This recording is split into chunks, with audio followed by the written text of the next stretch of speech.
And welcome back to another week. It's still there.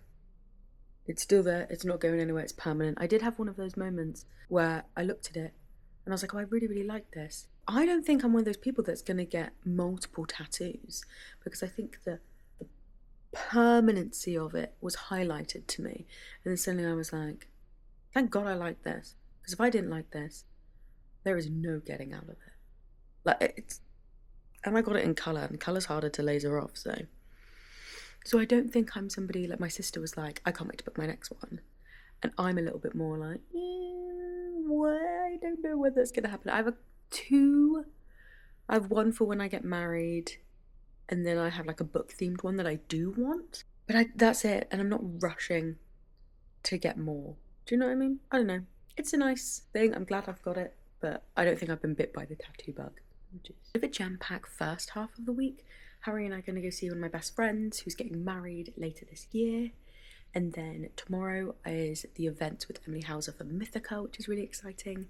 And then Wednesday, my family and I are going to dinner to celebrate my grandma's birthday, who obviously I got this tattoo in memory of. I don't think I'm actually doing much after that, to be honest. I think that's it. Hello and welcome to Tuesday. I did not film anything apart from the introduction on Monday. How annoying. I'm infinitely cooler. I don't have to start work until earlier because I am hosting a book event at work, which means because it goes on later, I get to come in later. So I thought, what a great way to start the day by scrapping my playthrough of Pokemon White because that shit was hard.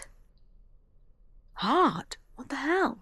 I'm going to try Pokemon Sun, which I remember also kind of ditching because I also kind of thought it was hard. We'll see. But yeah, I had to take off the little second skin yesterday. I was just really stressed about the whole process. To be honest with you, when my wisdom tooth was healing, that was stressing me out. This is also going to stress me out because I don't want to fuck anything up because it's so beautiful. I don't know whether you can see, but I decided to go with Rowlet because he's a round bird. He's a round bird, and that's the only reason why. Love it. Really quickly before I go, the event was an absolute success. Everybody had a great time, which is absolutely ideal. So happy that we all did. Completely forgot a therapy session today. I checked my calendar and it was like therapy, and I was like, good, because I was going to go straight home after work. So glad that's not the case. I'm about to start properly Sad Cypress by Agatha Christie now that Mythica is read and done.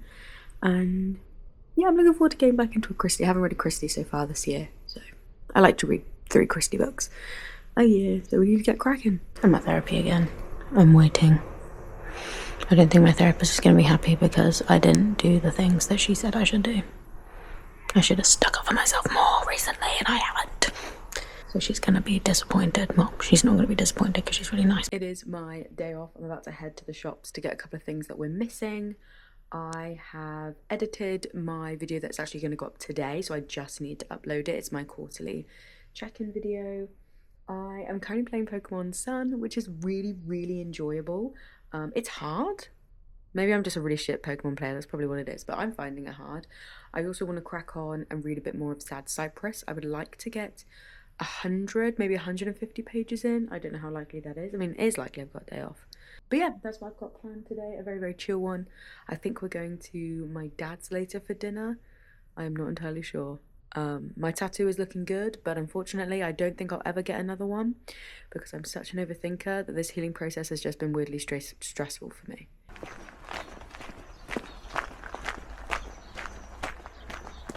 Harry, are you happy with your clubs? Yeah. But yeah, so I'm reading Sad Cypress, and I feel like I needed to explain myself a little bit more. It's really weird because it follows a woman called Eleanor Carlisle, who is being tried for the murder of a woman called Mary Gerard, and the blurb calls them like rivals in love. And the way that it works in the book is that Eleanor Carlisle is engaged to a man called Roddy, who is the nephew of her aunt or something, but like through marriage. So they're not blood related. And Eleanor's Aunt Laura dies and gives Eleanor all of her money and estate because she died without making a will, so it all goes straight down to the blood relation. But they're having this whole conversation about marriage where at the beginning of the book they're like, well, it doesn't matter which one of us gets money from Aunt Laura because we're going to get married, so it's going to be all of our money. But then during that time, her fiance Roddy meets a woman called Mary Gerard, who is she's like a companion to Aunt Laura, and they have one conversation in which Mary Gerard's like, oh, hello, nice to meet you. You don't remember me, but we knew each other as children. And he's like, oh my God, yeah. And she's like really beautiful now. And suddenly he's like, I don't want to get married. And Agatha Christie is awful at romance. Awful at romance. I know she's a massive romance fan, but she's so bad at romance. It is unbelievable. And so far, these characters are not believable in the slightest. Having just read further into this book, I'm 64 pages into this book, he literally is throwing off his whole engagement because he's found out that he's attracted to another woman. Like, I'm in love with her. I didn't expect it, Eleanor. I'm in love with her. You just think she's hot. Like, that's fine. Like, you're allowed to, in a relationship, think she's beautiful. Maybe just be honest and say you don't want to marry her. Don't use Mary Gerard as a scapegoat. Please get out of your fucking engagement, Roddy. Anyway, I also think that's highly unbelievable, and I really hate when Agatha Christie does, like, love at first sight things. They're so badly written. It does get to the point where I think I've read so many Agatha Christie books that I can kind of sense the plot twists before they come, like the pattern recognitioning. I'm recognizing it, you know. We've just had this whole, I basically think we've got a secret daughter that no one planned, that kind of thing. But I do find it very interesting as I read. This is my like 25th Christie book across all of her books, and I can sense the pattern now. I can sense the pattern. Doesn't mean they're not like intriguing, and I do enjoy reading them, but I can sense the pattern. But we are over a third of the way through the book and Poirot is nowhere to be seen. How is this a Poirot book with no Poirot? Question to the group.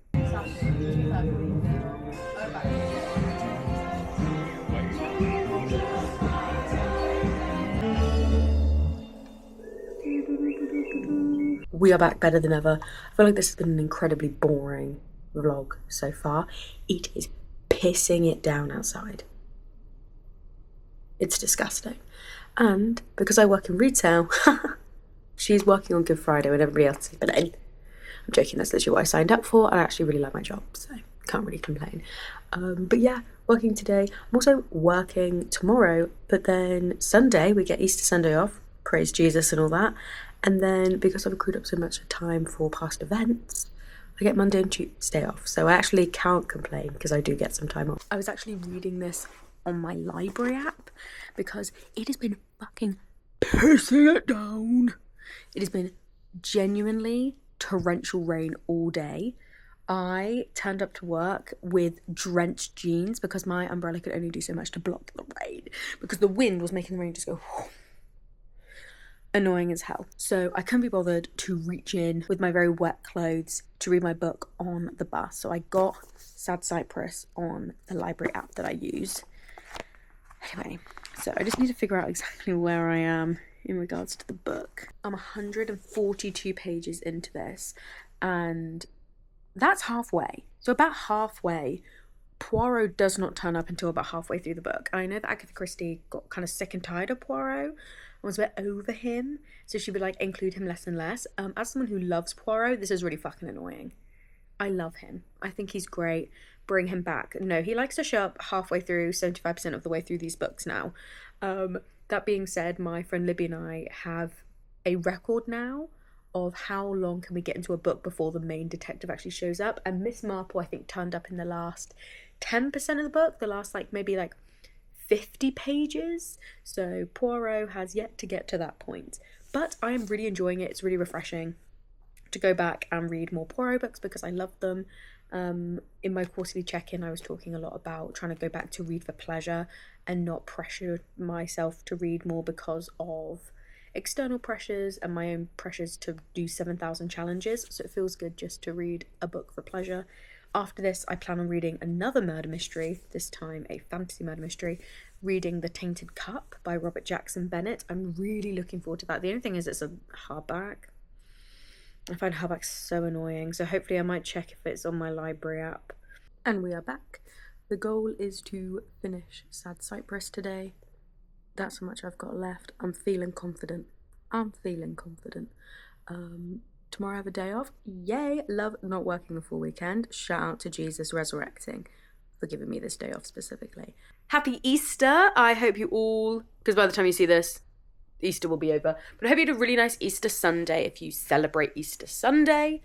I spent my Easter Sunday morning finishing Sad Cypress by Agatha Christie. Oh my God, is that my eyes? I spent reading Agatha Christie. I will say that this month seems to be the theme for murder mysteries, where they're really interesting, but they go for an ending so out of reach and bizarre that it kind of ruins the book. It was on track to be a 5-star read, and then the reveal of who the murderer was just like... What I thought in my head was actually better, and I think Agatha Christie is the queen of... She set herself such complicated murderers with Murder on the Orient Express, Death on the Nile, the ABC murders, where now I feel like she kind of has dug herself into a hole at this point in her writing career, where kind of everything's expected to be this super unexpected big twist. And sometimes it actually like kind of ruins the book a little bit. I will always say, I believe it's Alex Michaelides. He is the author of The Silent Patient, The Maidens. I read The Maidens like 2 years ago and was loving it, absolutely loving it. And the ending felt like a plot twist for the sake of having a plot twist. It made no sense for the trajectory of the characters. It wasn't foreshadowed in the slightest. It ruined all the character development that the author had done prior to the reveal, and I just didn't like it. And I actually can no longer read an Alex Michaelides book because that seems to be a theme. I overall loved the book. I thought the psychology in the characters was great. I really liked the way that she... her writing style changed depending on what part of the book we were in, which was really, really well done. But I just hated the reveal. It was so bad. But I loved everything else, so I gave it 4 stars. That's my reveal.